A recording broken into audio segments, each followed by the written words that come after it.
किए कहूची ब्राह्मण माने उच्च श्रेणीर अटंती। आज प्रत्येक जगार शुणा मिले जे ब्राह्मण क्षत्रिय एवं वैश्य उच्च जातिर प्राणी अटंती, किंतु केमिति यह केही जानती नहीं। ब्राह्मण क्षत्रिय एवं वैश्य मानकु सबु जगार उच्च जातिर संतान बोली कहा जाए। जदि आमे इतिहास को तन्न तन्न करी देखिबा तेबे जानी परिबा जे एहा सत्य नुहे, इतिहास आउ किछि कथा कहूची। ब्राह्मण क्षत्रिय वैश्य जेउ माने प्रकृत रे मोगल जातिर लोक एवं सेमाने यूरेशिया भारत को आछंती। आज ब्राह्मण क्षत्रिय एवं वैश्य मानकु यूरेशियान मध्य कहा जाए, जेउ माने प्रकृत रे क्रूर निष्ठुर अत्याचारी मानव जाति। यूरेशियार लोक माने मोगल मानक क्रूरता निष्ठुरता पाई सेमानक उपरे रागी जाई समग्र मोगल जाति को मारिदेवा पाई समुद्र रे छाड़ी आसीथिले। एहा भारतर दुर्भाग्य जे समुद्र रे बुली बुली मोगल जातिर लोक माने भारत रे पहुंची थिले। हजार हजार मूल निवासी राजा को हत्या करी मोगल माने भारत को जय करथिले, सत्ता एवं शक्ति हासिल करथिले। आज भी मोगल माने भारतर सेही महान राजा मानक हत्या को पालन करिया पई शह शह पर्व आयोजन करुछंती। आज भी मूल निवासी माने सेमानक पूर्वपुरुषंक मृत्युर दिन को बहुत आनंद रे पालन करुछंती। दशहरा, दीपावली, होली इत्यादि एहीपरि अनेक पर्व को ब्राह्मण क्षत्रिय एवं वैश्य माने मूल निवासी उपरे विजय प्राप्त करिथिबा खुशी रे पालन करिथांती। भारतर मूल निवासी एवं सेमानकर एही पर्व पालन को देखी सेमानक चिंताधारा उपरे आमको हस लगुछि। समस्त मूल निवासी अन्य मानकु अनुकरण करने अभ्यास रे मातिछंती। कौनसी मूल निवासी माने निज बुद्धि विवेक मस्तिष्क व्यवहार करने को चाहूनांती।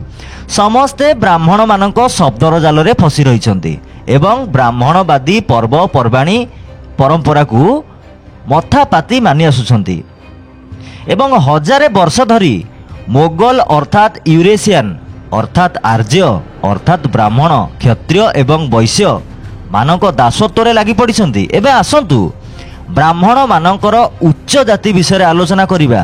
किए कहूची जे ब्राह्मण माने उच्च जातिर लोक? प्रकृत कथा हला ब्राह्मण माने हेउछंती यूरेशिया रु विताड़ित होइथिबा लोक।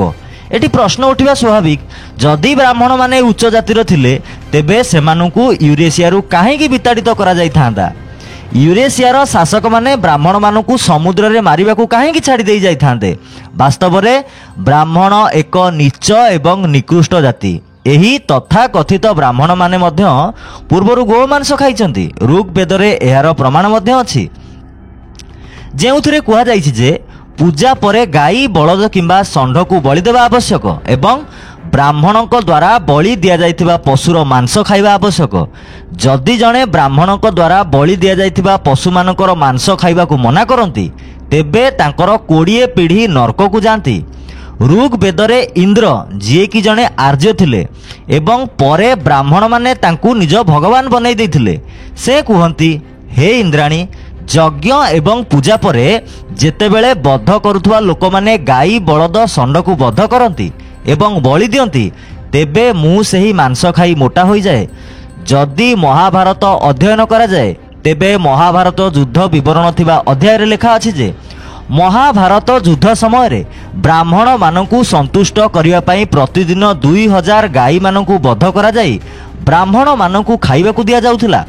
वर्तमान आपण दर्शक माने निजे भाबंतु जे एपरी घृण्य खराब काम करुथुवा ब्राह्मण माने केमिति उच्च जातिर हेई परिबे।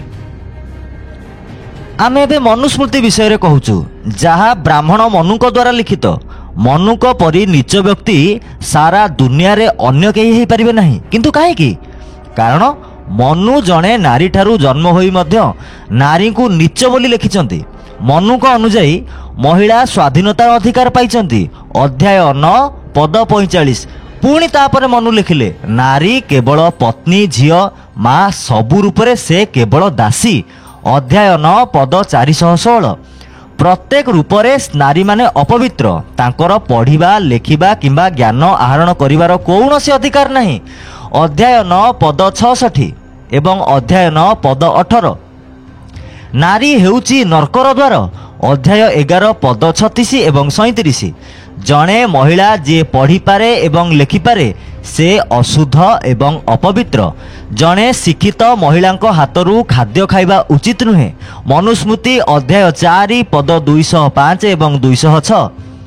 ଜଣେ ମହିଳା ଅବିଶ୍ୱାସୀ, ଚଞ୍ଚଳ, ପଥଭ୍ରଷ୍ଟକାରୀ, ଲୋଭୀ, ଅସାଧୁ, ଈର୍ଷାପରାୟଣ, ଦୁଷ୍ଟ ଏବଂ ଆହୁରି କ'ଣ କ'ଣ ହେଇଥିବ। ଏହିଭଳି ଚିନ୍ତାଧାରା ଜଣେ ଉଚ୍ଚ ପଦାଧିକାରୀ କିମ୍ବା ଉଚ୍ଚ ଜାତିର ବ୍ୟକ୍ତି ହୋଇପାରେ କି? ଜଣେ ପୁରୁଷ କିପରି ଉଚ୍ଚ ସ୍ଥିତିରେ ରହିପାରିବ ଯିଏ ନିଜ ମାତାଙ୍କୁ ନର୍କର ଦ୍ୱାର ବୋଲି କହିଥାଏ? ତାପରେ ସେମାନେ କୁହନ୍ତି ଯେ ଆମେ ବ୍ରାହ୍ମଣମାନେ ଉଚ୍ଚ ଶ୍ରେଣୀର, ଅନ୍ୟ ସମସ୍ତେ ନିମ୍ନ ଅଟନ୍ତି। ତୁଳସୀ ଦାସ ନାମକ ଜଣେ ବ୍ରାହ୍ମଣଙ୍କ ଚିନ୍ତାଧାରା ମଧ୍ୟ ଦେଖନ୍ତୁ। ଢୋଲ, ଶୂଦ୍ର, ପଶୁ, ମହିଳା ଏ ସମସ୍ତେ ଦଣ୍ଡ ପାଇବାକୁ ଯୋଗ୍ୟ। ଏହା ହେଉଛି ବ୍ରାହ୍ମଣମାନଙ୍କର ଚିନ୍ତାଧାରା। ଏପରି ବ୍ରାହ୍ମଣମାନେ ଉଚ୍ଚ ଗୁଣର, ଉଚ୍ଚ ଜାତିର କେମିତି ହୋଇପାରିବେ? ଯଦି ଏହିପରି ବ୍ରାହ୍ମଣମାନେ ଉଚ୍ଚ ଗୁଣର ଅଟନ୍ତି ତେବେ ଏହା ଭାରତ ପରି ଏକ ମହାନ ଦେଶ ପାଇଁ ସବୁଠାରୁ ବଡ଼ ଏକ ଅଭିଶାପ ଏବଂ ନିନ୍ଦା, ଯାହାକୁ ସମୟ ଅନୁସାରେ ଦୂର କରିବା ଆବଶ୍ୟକ। ବାସ୍ତବରେ କୌଣସି ଭାରତୀୟ ମହିଳା ୟୁରେସିଆନ୍ ନୁହନ୍ତି। ଭାରତର ସମସ୍ତ ମହିଳାଙ୍କ ଡିଏନ୍ଏ ଭାରତର ମୂଳ ବାସିନ୍ଦାଙ୍କ ସହ ମେଳ ଖାଉଛି ଏବଂ ସମସ୍ତ ଜାତିର ମହିଳା ଏବଂ ବାଳିକାମାନେ ହେଉଛନ୍ତି ଭାରତର ମୂଳ ବାସିନ୍ଦା। ଯଦି ବ୍ରାହ୍ମଣ, କ୍ଷତ୍ରିୟ ଏବଂ ବୈଶ୍ୟ ମହିଳାମାନେ ମଧ୍ୟ ୟୁରେସିଆନ୍ ହୋଇଥାନ୍ତେ ତେବେ ସେମାନେ ବ୍ରାହ୍ମଣ ମହିଳାମାନଙ୍କ ବିଷୟରେ ଏପରି କଦାପି ଲେଖିନଥାନ୍ତେ। ଡିଏନ୍ଏ ରିପୋର୍ଟ 2001 ଆଧାରରେ, ଯାହା ମାଇକେଲ ବାମ୍ସାଦ ନାମକ ଜଣେ ଆମେରିକୀୟ ନାଗରିକଙ୍କ ଦ୍ୱାରା ଭାରତ ସରକାରଙ୍କ ଆନ୍ଥ୍ରୋପୋଲୋଜିକାଲ ଇନଷ୍ଟିଚ୍ୟୁଟ୍ର ସହଯୋଗରେ ପ୍ରସ୍ତୁତ ହୋଇଥିଲା ଏବଂ ସମସ୍ତ ଜାତିର ଡିଏନ୍ଏ ପରୀକ୍ଷା ପରେ ଏହା ଭାରତର ସର୍ବୋଚ୍ଚ ନ୍ୟାୟାଳୟ ଦ୍ୱାରା ମଧ୍ୟ ମାନ୍ୟତା ପାଇଥିଲା। ଏହା ପ୍ରମାଣିତ ହୋଇଛି ଯେ ଭାରତର ସମସ୍ତ ମହିଳାଙ୍କ ଡିଏନ୍ଏ ଶୂଦ୍ର ଅର୍ଥାତ୍ ମୂଳ ବାସିନ୍ଦାଙ୍କ ସହିତ 100% ମେଳ ଖାଉଛି। ଏବେ ଆସନ୍ତୁ ବ୍ରାହ୍ମଣମାନଙ୍କ ପରିବାର ବିଷୟରେ ଆଲୋଚନା କରିବା। ଆଜି ଭାରତର ବ୍ରାହ୍ମଣମାନେ ଜାଣନ୍ତି ନାହିଁ ଯେ ସେମାନେ କେଉଁ ରାଜବଂଶର ବଂଶଧର ଅଟନ୍ତି। କାରଣ ପ୍ରାଚୀନ ଭାରତରେ ନିୟୋଗ ପ୍ରଥା ନାମକ ଏକ ପଦ୍ଧତି ୟୁରେସିଆନ୍ ମାନଙ୍କ ମଧ୍ୟରେ ପ୍ରଚଳିତ ଥିଲା, ଯଥା ବ୍ରାହ୍ମଣ, କ୍ଷତ୍ରିୟ ଏବଂ ବୈଶ୍ୟ, ଯେଉଁଥିରେ ଯଦି ଜଣେ ବ୍ରାହ୍ମଣ, କ୍ଷତ୍ରିୟ କିମ୍ବା ବୈଶ୍ୟ ସନ୍ତାନ ପ୍ରସବ କରିବାରେ ଅସମର୍ଥ ହୁଅନ୍ତି ତେବେ ସେ ତାଙ୍କ ପତ୍ନୀକୁ ଅନ୍ୟ ବ୍ରାହ୍ମଣଙ୍କୁ କିଛି ଦିନ ପାଇଁ ଦେଇଦେବେ। ପତ୍ନୀ ଅନ୍ୟ ଜଣେ ବ୍ରାହ୍ମଣଙ୍କ ସହ ଶାରୀରିକ ସମ୍ପର୍କ ସ୍ଥାପନ କରି ପ୍ରସବ କରିପାରିବେ। ଏହି ପଦ୍ଧତି ଦ୍ୱାରା ରାମ ଏବଂ ପଞ୍ଚୁ ପାଣ୍ଡବ ସୃଷ୍ଟି ହୋଇଥିଲେ। ଯେତେବେଳେ ଦଶରଥଙ୍କର କୌଣସି ସନ୍ତାନ ନଥିଲେ ସେ ପୁତ୍ରେଷ୍ଟି ଯଜ୍ଞ ନାମକ ଏକ ସମାରୋହର ଆୟୋଜନ କରିଥିଲେ, ଯେଉଁଥିରେ ଅନେକ ବ୍ରାହ୍ମଣମାନଙ୍କୁ ନିମନ୍ତ୍ରଣ କରାଯାଇଥିଲା ଏବଂ ପରେ 3 ଜଣ ବ୍ରାହ୍ମଣଙ୍କୁ ଚୟନ କରିବା ପରେ ଦଶରଥ ତାଙ୍କର 3 ରାଣୀଙ୍କୁ ସେହି ବ୍ରାହ୍ମଣମାନଙ୍କୁ ହସ୍ତାନ୍ତର କରିଥିଲେ। ରାଣୀମାନେ 3 ବ୍ରାହ୍ମଣଙ୍କ ସହିତ ଶାରୀରିକ ସମ୍ପର୍କ ସ୍ଥାପନ କରିଥିଲେ ଏବଂ ପରେ ରାମ, ଲକ୍ଷ୍ମଣ, ଭରତ ଏବଂ ଶତ୍ରୁଘ୍ନ ଜନ୍ମ ନେଇଥିଲେ। ମହାଭାରତରେ ମଧ୍ୟ କୁନ୍ତୀ ନିୟୋଗ ପଦ୍ଧତି ମାଧ୍ୟମରେ କର୍ଣ୍ଣ ଏବଂ ଅବଶିଷ୍ଟ 3 ପାଣ୍ଡବଙ୍କୁ ଜନ୍ମ ଦେଇଥିଲେ।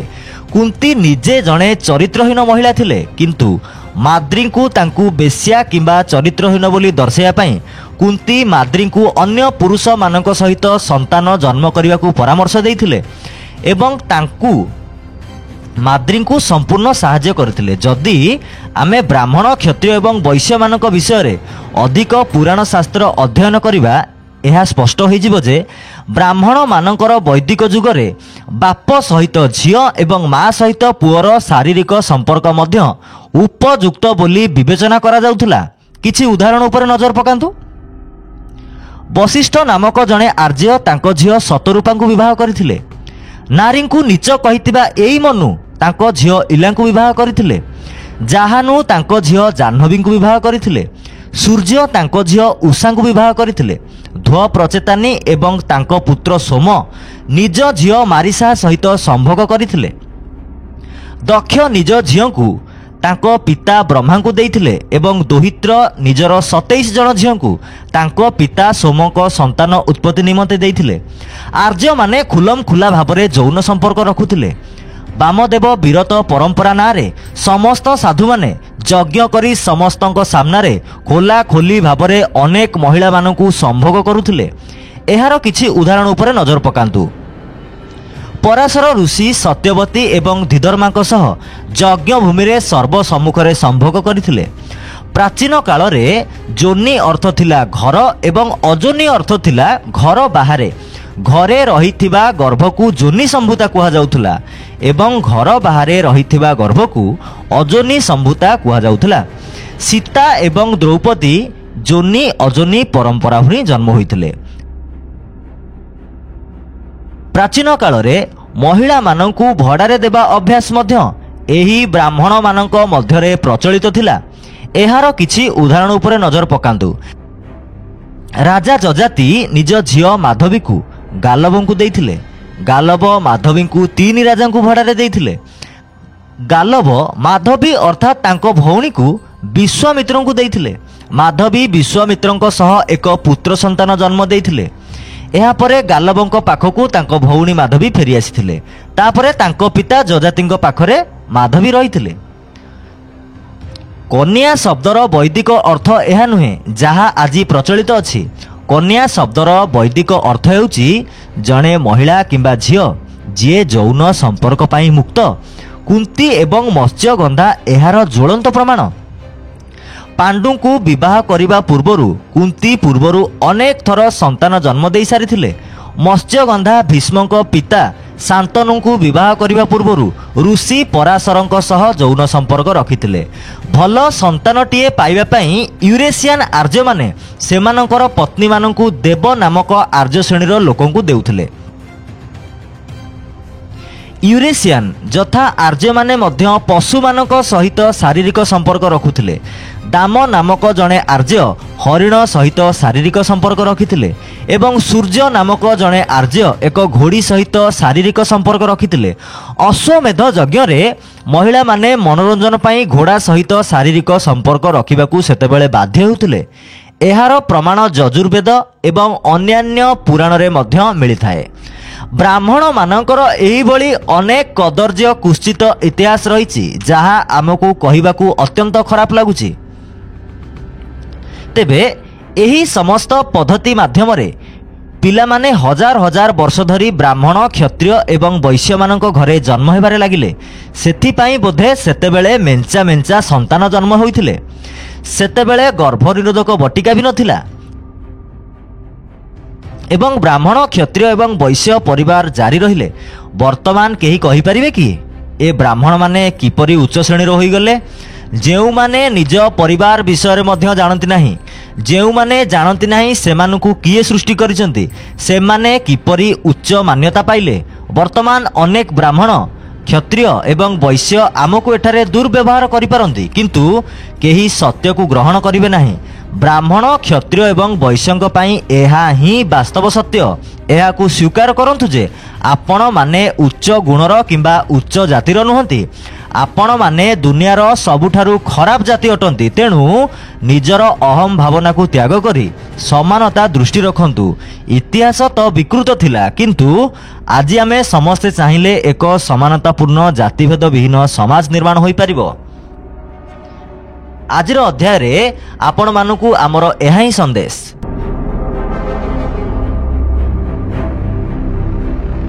ভিডিও ভাল লাগিলে ভিডিওକୁ লাইক করন্তু, ভিডিওକୁ সেয়ার করন্তু, কমেন্ট বক্সরে নিজর মতামত দিয়ন্তু। নূয়া ভিডিও দেখিয়া পাই চ্যানেলକୁ সবস্ক্রাইব করন্তু, বেল আইকনে ক্লিক করন্তু। দেখা হেব আউ এক নূয়া শিক্ষণীয় ভিডিওরে। নমস্কার।